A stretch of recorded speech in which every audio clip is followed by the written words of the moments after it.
Mrs Oberoi के 4 बेटे वरुण, सिद्धार्थ, देव और अखिल थे। वो चारों अलग अलग मल्टीनेशनल कंपनी में मैनेजर की पोस्ट पर थे। मिसेज ओब्रॉय ने नौकरानी के काम के लिए किसी को बुलाया था। सबसे पहले तुम ये बताओ कि तुम्हारी क्वालिफिकेशन क्या है और तुम कहाँ की रहने वाली हो? मैडम, मैंने बीकॉम किया हुआ है और मैं यहाँ से 50 किलोमीटर दूर है रामपुर गांव, वहां की रहने वाली हूँ। इतना सुनते ही मिसेज ओब्रॉय का पारा हाई हो गया। वो तुरंत खड़ी हो गई और उससे बोली, निकल जा यहाँ से गवार कहीं की। मैंने अपनी टीम को बोला था कि नौकरानी शहर की होनी चाहिए, ना कि गांव की। चल भाग यहाँ से। वो लड़की उससे कुछ बोल नहीं पाई और वहां से चली गई। इतने में मिस्टर ओब्रॉय वहां पर आ गए। ये क्या बदतमीजी है? अगर खाना बनाने वाली गांव की होगी तब तो और अच्छी बात है ना। गांव की लड़कियां अच्छा खाना बना लेती हैं। तुम्हें जैसी लड़की रखनी है रखो, लेकिन कम से कम किसी के इंसल्ट तो मत किया करो। तुम भूल गई कि तुम भी एक गांव की ही लड़की हो। मुझे अपने घर में गवार लड़की नहीं चाहिए, बस। इतने में घर की डोरबेल बजी। मिस्टर ओब्रॉय ने दरवाजा खोला, जिसे देखकर मिस्टर एंड मिसेज ओब्रॉय हैरान रह गए, क्योंकि उनके चारों बेटे शादी करके आए थे। आओ आओ बेटा, मैं तुम लोगों का ही इंतजार कर रही थी। अच्छा हुआ तुम लोगों ने बेंगलुरु में ही शादी कर ली। मिस्टर और मिसेज ओब्रॉय ने अपनी बहुओं का गृह प्रवेश कराया और अंदर ले आई। वरुण, सिद्धार्थ, देव, अखिल, बहुओं का इंट्रोडक्शन तो दो। माँ, मैंने आपको फोन पर ही बताया था ना कि हम चारों ने बहुत संस्कारी लड़कियां पसंद की हैं। हाँ, मेरी बहुएं देखने में तो लाखों में एक लग रही हैं, लेकिन अपने घर परिवार के बारे में तो बताओ। हम लोग इतने भी मॉडर्न नहीं हो गए हैं कि एक दूसरे के परिवार के बारे में ना जान सके। माँ, अब आपकी बहुएं अपना इंट्रोडक्शन खुद देंगी। अम्मा, हमारा नाम शीतल है। हमारे गांव का नाम है ढोलकपुर। अम्मा बाबूजी, हमारा नाम है सीता और हमें गोबर के उपले बनाना बहुत अच्छा लगता है। और अम्मा, हमारा नाम है मीना। हम बचपन से ही गाय भैंस चराते आ रहे हैं। गाय भैंस चराना हमको बहुत ही ज्यादा पसंद है। इससे पहले कि चौथी बहू यानी सावित्री कुछ बोल पाती, मिस ओब्रॉय ने उसे रोक दिया। बस करो, मुझे नहीं जानना तुम गवारों के बारे में और कुछ भी। इतना सुनते ही उसका बेटा सिद्धार्थ बोला, माँ, ये कैसी बातें कर रही हो? अभी तो आप बहुत प्यार से बात कर रही थी, अचानक क्या हो गया? मैं बताता हूँ बेटा, तुम लोगों को तो पता ही है कि तुम्हारी माँ को गांव के लोग बिल्कुल पसंद नहीं है, पर मुझे गांव के लोग बहुत पसंद है। इसीलिए तुम लोगों के इस फैसले से मैं बहुत खुश हूँ। I am proud of you. आज जितनी शिद्दत से गांव की लड़कियां प्रेम करती हैं, उतना शहर की लड़कियां नहीं करती। हम बाहर रहकर सब कुछ देख चुके हैं, इसीलिए इन्हें पसंद किया हमने, और हमने आपसे पूछकर ही शादी की, बिना पूछे नहीं की। पर तुम लोगों ने ये तो नहीं बताया था ना कि ये लड़कियां गवार है। क्या गवार गवार लगा रखा है तुमने? ये लड़कियां पढ़ी लिखी संस्कारी हैं। तुम क्या चाहती हो कि हमारे बेटे इन्हें तलाक दे दे और हमारी समाज में बदनामी हो? गुस्से में उसकी माँ अपने कमरे में चली गई। अगले दिन मिस ओब्रॉय की एक सहेली और पड़ोसी रानी उनके घर आई, जो कि बहुत परेशान लग रही थी। मेरी तो जिंदगी नरक हो गई। अरे क्या हुआ रानी, अब तुझे किस बात की प्रॉब्लम? तेरे बेटे की शादी भी हो गई। इसी वजह से तो जिंदगी नरक हो गई है। अगर बहू अच्छी ना मिले तो जिंदगी नरक हो ही जाती है। मिस ओब्रॉय अपनी फ्रेंड रानी से बातचीत कर ही रही थी, तभी थोड़ी देर बाद मिस ओब्रॉय की चारों बहुएं चाय नाश्ता लेकर एक साथ वहां पर आ गईं। नमस्ते आंटी, पहले आप लोग चाय नाश्ता कर लीजिए, बाकी बातें बाद में कीजिएगा, क्योंकि हमारे देश के संस्कार हैं कि हमारे घर में जो भी मेहमान आए पहले जलपान करें, उसके बाद बातें। जीती रहो बहू। मिस ओब्रॉय, आपकी किस्मत तो बहुत अच्छी है, आपको तो बहुत संस्कारी बहुएं मिली हैं। इससे पहले कि मिस ओब्रॉय अपनी बहुओं की बुराई कर पाती, उतने में रानी की बहू शॉर्ट्स पहनकर अपनी सहेलियों के साथ उनके घर में घुस आई।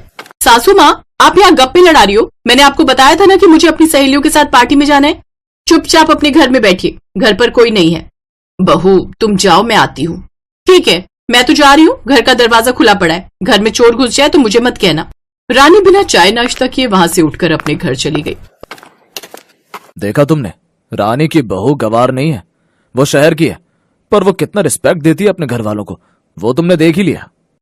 पिताजी, बहू चाहे शहर की हो या गांव की, कौनो फर्क नहीं पड़ता है। कभी कभी गांव की बहुएं भी बदतमीज निकल जाती हैं, तो कभी कभी शहर की बहुएं भी बदतमीज निकल जाती हैं।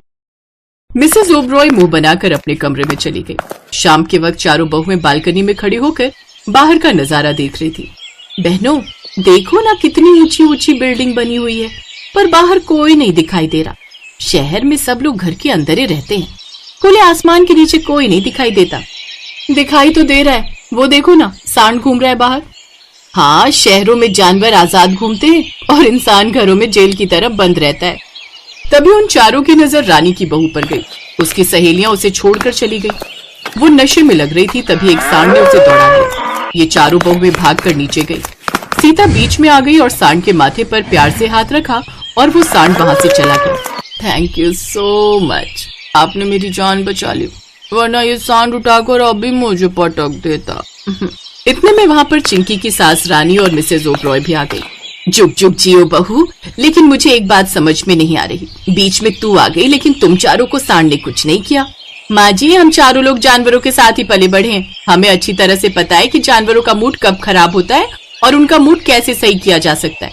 बस प्रेम से हाथ रखो बिना डरे और वो चले जाते हैं। खैर, धीरे धीरे सभी मोहल्ले वाले बाहर आ गए। सभी ने उन चारों बहुओं की खूब तारीफ की। अगले दिन जब चिंकी का नशा उतरा तब वो चारों बहुओं से मिलने आई। आप लोगों को मैंने पहली बार देखा है, आंटी ने अपने चारों बेटों की शादी में मुझे बुलाया ही नहीं था। अब उन 4 गवार बहुओं की दोस्ती चिंकी के साथ हो गई। एक हफ्ते के अंदर ही चिंकी का बिहेवियर पूरी तरह से बदल गया।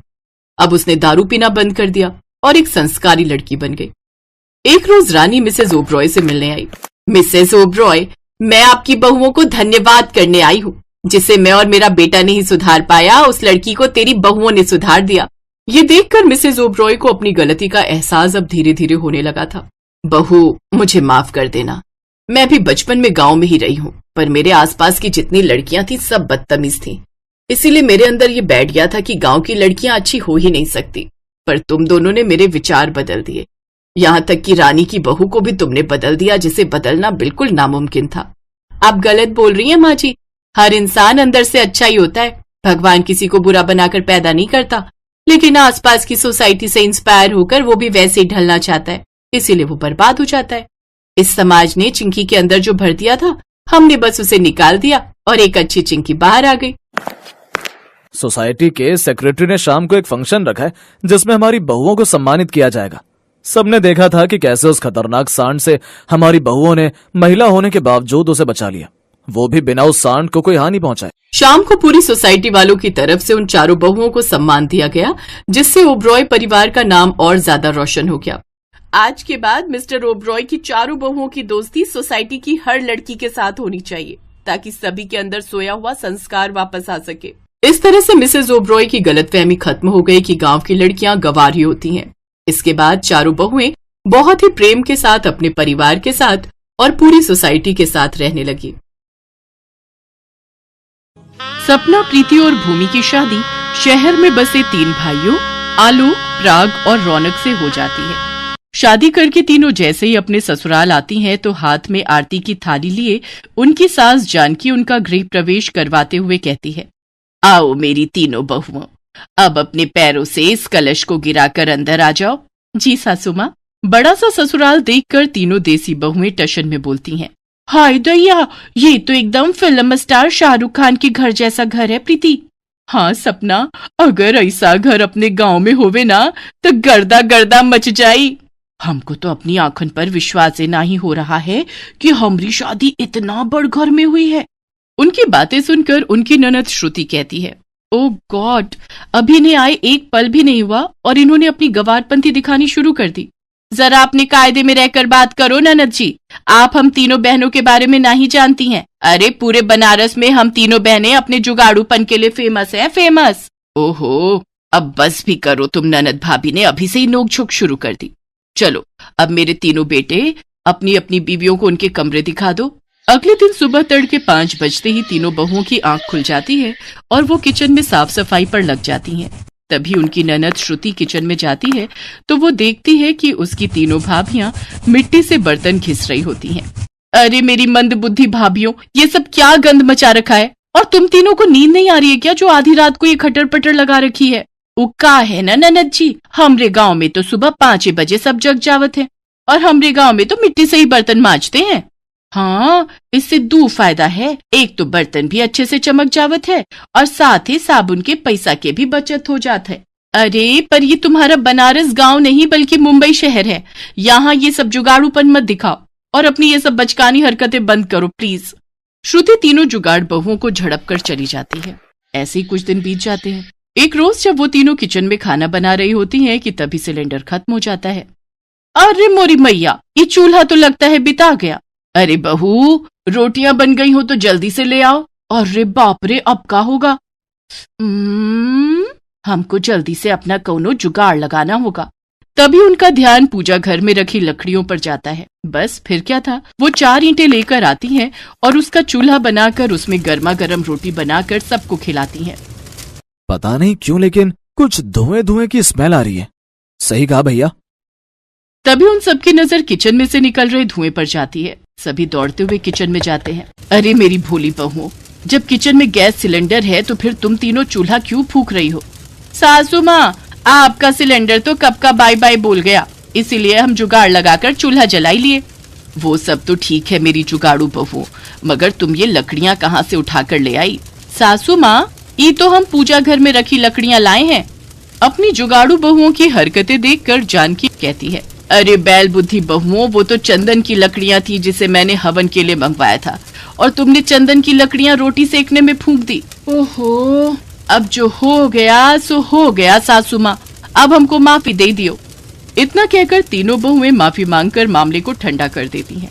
ऐसे ही समय बीतता है। फिर एक सुबह जब सब नाश्ता कर रहे थे तो गिलास में रखा जूस रौनक के फोन पर गिर जाता है और उसका फोन भीग जाता है।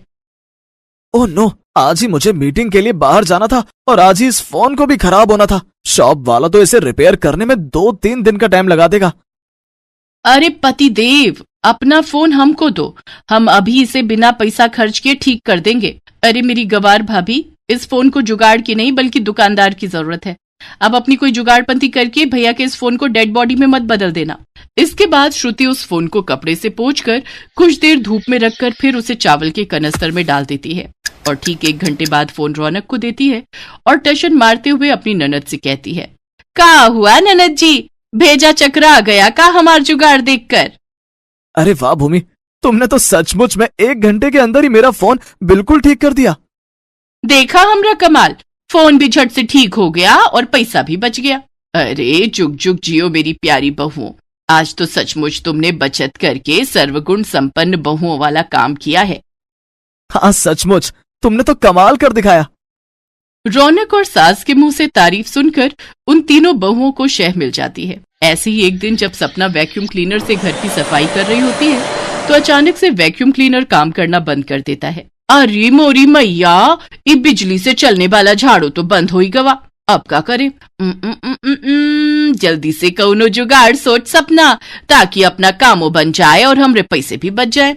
सपना ये सोच ही रही होती है कि तभी उसका ध्यान अपनी सोसाइटी के पार्क में लगे खजूर के पेड़ पर जाता है। अरे वाह, क्या जुगाड़ू आइडिया आया है हमरे दिमाग में। सपना सोसाइटी के पार्क में जाती है और खजूर के घने पत्तों को तोड़ने लगती है कि तभी वहाँ गार्ड आकर गुस्से में बोलने लगता है, अरे ओ बॉडम औरत, इन पेड़ों को क्यों तोड़ने में लगी हुई हो?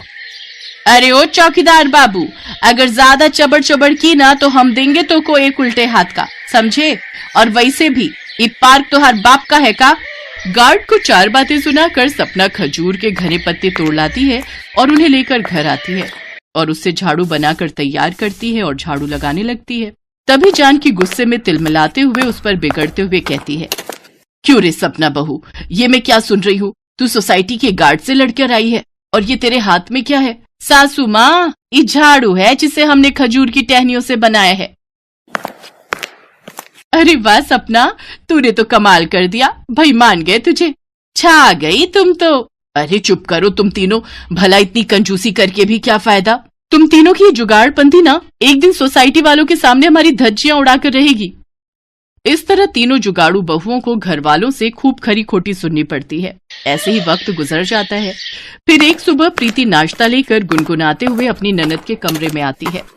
लगाई ले तू जब लिपस्टिक, जिला टॉप लागे ले, ओ जिला टॉप लागे रे। अरे ननद जी, ई लो नाश्ता पानी कर लो, दफ्तर खाली पेट ना ही जाना। हाँ, टेबल पर रख दो भाभी, अभी तो मैं अपने बाल सुखा रही हूँ। हेयर ड्रायर से अपने बाल सुखाने के बाद श्रुति नाश्ता करके ऑफिस चली जाती है, लेकिन उसी शाम काफी भयंकर बारिश होती है। अरे प्रीति, तुम मेरा वाला कुर्ता पजामा प्रेस करके रख देना, कल मैं ऑफिस वही पहन कर जाऊंगा। जी हमरे बलमा। इतना कहकर प्रीति अपनी ननद के कमरे में जाती है और उसका हेयर ड्रायर लाकर उससे अपने पति के कपड़े सुखाने लगती है, लेकिन तभी उसे तेज बिजली का करंट लगता है और वो चिल्लाते हुए कहती है, अरे मोरी मैया, मर गई रे मर गई, कौनो हमको तनिक बचाओ तो। सभी भागते हुए अंदर आते हैं और श्रुति जल्दी से बोर्ड का स्विच बंद करती है। अरे ये सब कैसे हुआ? प्रीति उसे सारी बात बताती है और श्रुति उन्हें खूब सुनाती है।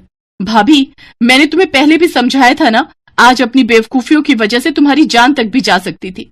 मैं कहती हूँ अब तो अपनी इन जुगाड़पंथियों से तुम तीनों बाज आ जाओ, नहीं तो अठन्नी चवन्नी बचाने के चक्कर में एक दिन अपनी जान से हाथ धो बैठोगी।